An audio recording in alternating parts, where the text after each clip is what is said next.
All right, let's do it. Get it, get it. Okay. I'm done. All right, let's really get into it. All right. You know what? I'm gonna just sit down and review it. I can't stop. All right, all right. I'm done clowning around.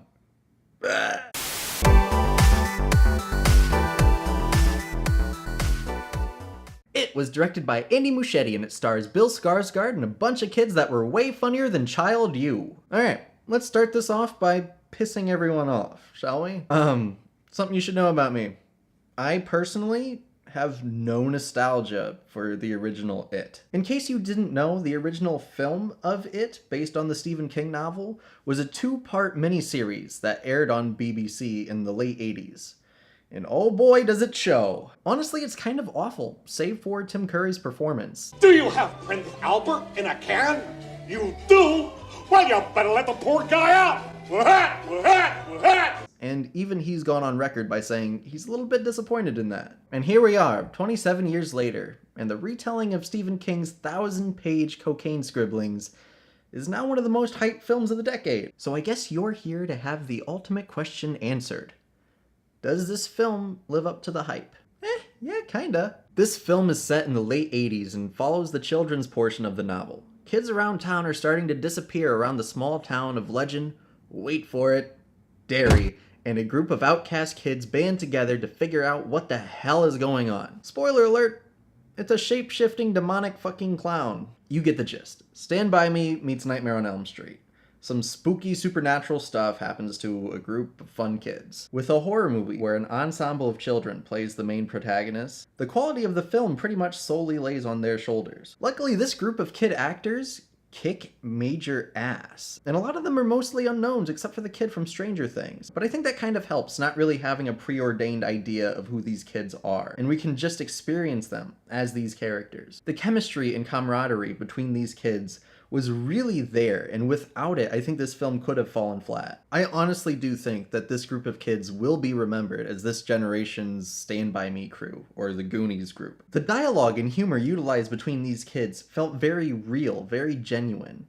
And the humor, as well done as it was also a little bit of the downfall of the movie, which I'll get to that. I think before I get into the horror aspect of the film, I have to talk about Bill Skarsgård as Pennywise, the dancing clown. Its main form. As I mentioned, the only saving grace from the original It was Tim Curry's performance as the notorious clown, which is honestly probably where most people get their nostalgia from, is that performance. So needless to say, Skarsgård had some big shoes to fill. Big shoes.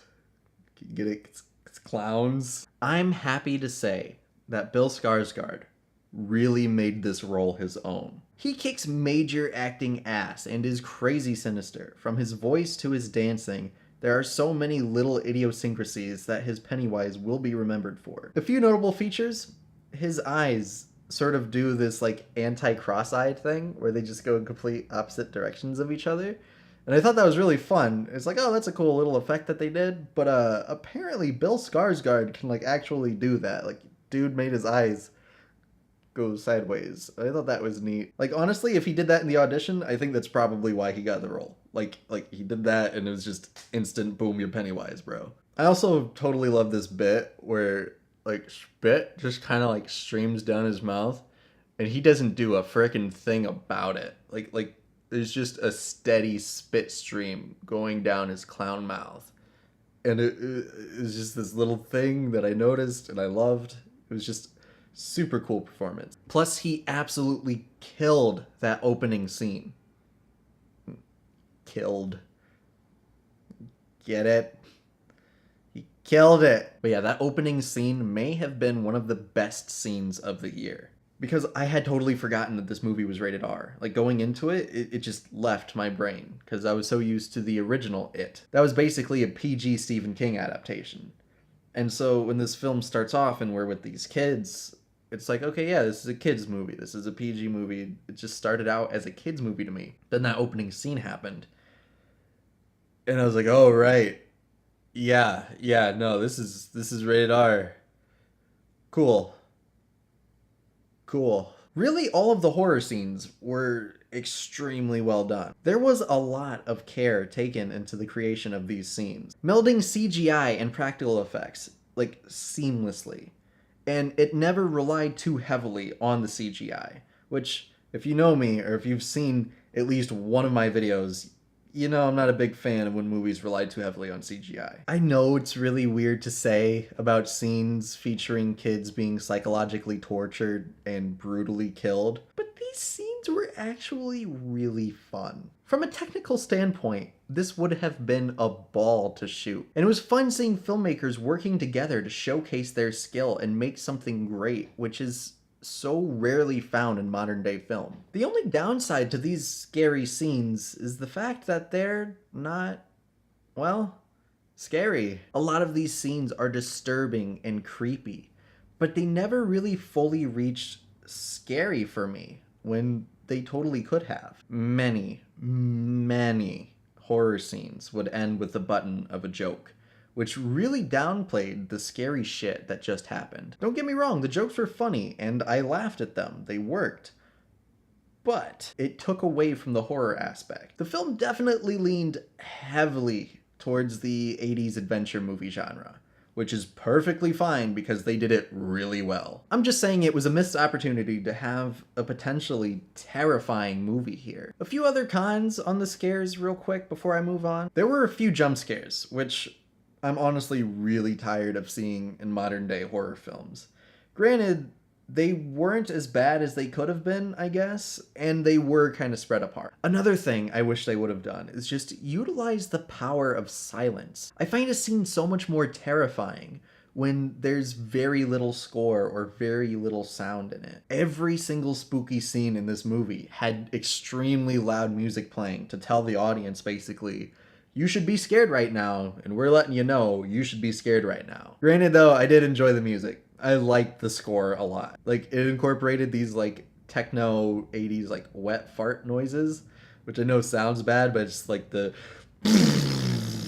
I can't do it. I can't do it justice. Let's see if I could find a sound bite. Can I find a sound bite?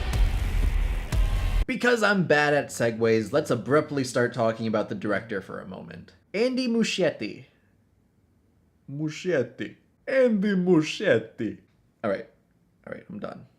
Muschietti. Okay, for real this time. Muschietti.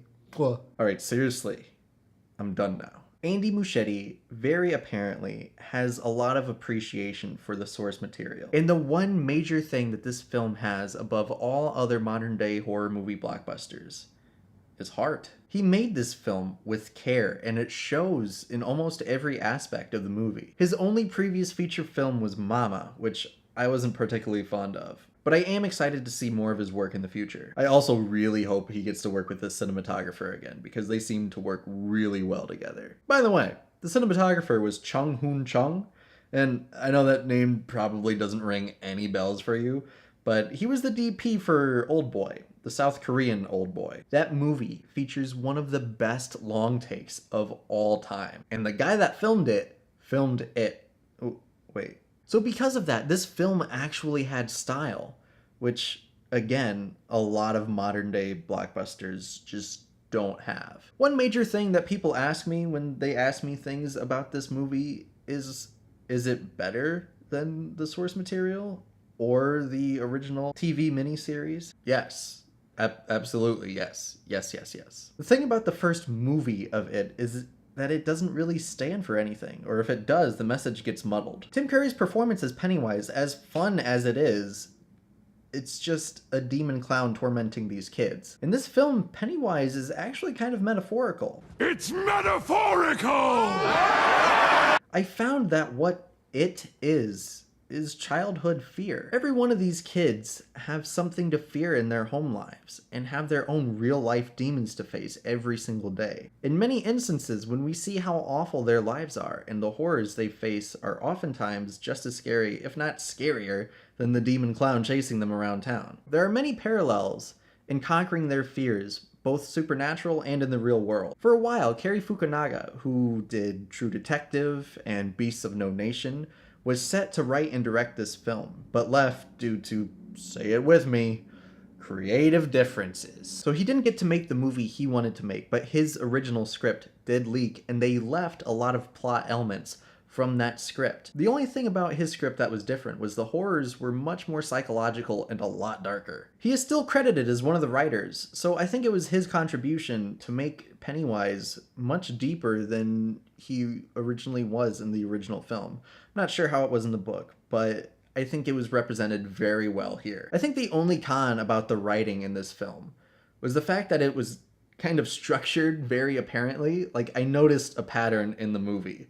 Like, it got to the point where 25% of the movie in, I had to pee, like, really, really bad, but I didn't want to miss any of the scary shit, because I love watching that. So I figured out a pattern. It was scary scene, scary scene, scary scene, character development, scary scene, scary scene, scary scene, character development. And so I just waited for the character development scene, and I went to the bathroom. It was scary scene, scary scene, scary scene, I can pee, came back, still character development. So, just saying, it did become a little bit predictable story-wise. As far as the book goes, I have not read it myself because it's this fucking big. But I have talked to a lot of people who have, and I have read up on it, and I have watched videos on it. So I know a little bit about it, or at least I like to think so, unless I've been lied to by everyone. From what I've gathered, it seems to be a fucking mess of a novel. Keep in mind, during the time of writing this, Stephen King had a major drinking and cocaine problem. And from what I've heard, it's very apparent. So when people ask me, does the film stay true to the novel? I have to say, yeah, as much as possible without it being like completely incoherent. There are many things that just would not translate well to film, and they were smart to take them out. Everyone's favorite fun fact about the book is the fact that there's a 12-year-old gangbang. And no, this mainstream blockbuster studio-produced movie does not feature a 12-year-old gangbang. There's also no giant cosmic space turtles. Spoiler alert, it was smart enough to take the aspects of the novel that worked and play on those. This is honestly the right way to do an adaptation, and probably one of Stephen King's best adaptations. Cons aside, I am extremely happy with this film. It was made with a considerably small budget, and it is just blowing up, which is honestly really well deserved. Hopefully, this will show producers that mainstream audiences do enjoy just a solid horror movie, like a well-made film. So I am going to give 2017's It an 8.3 out of 10. Do I think this was the best movie of all time? No. This wasn't Scooby-Doo on Zombie Island. But I did find it incredibly enjoyable and honestly just a lot of fun. This is a very fun movie. So good job to everyone who has seen it. And if you haven't yet, go out and see it or go see it again. Keep seeing this movie. Pay money for this movie so the producers know we like good movies. All right. Thanks for sticking with me. Thanks for hearing me talk about it. Thanks for sticking through the bad jokes. I'm Khalil Hacker. As always, watch movies, my friends. What?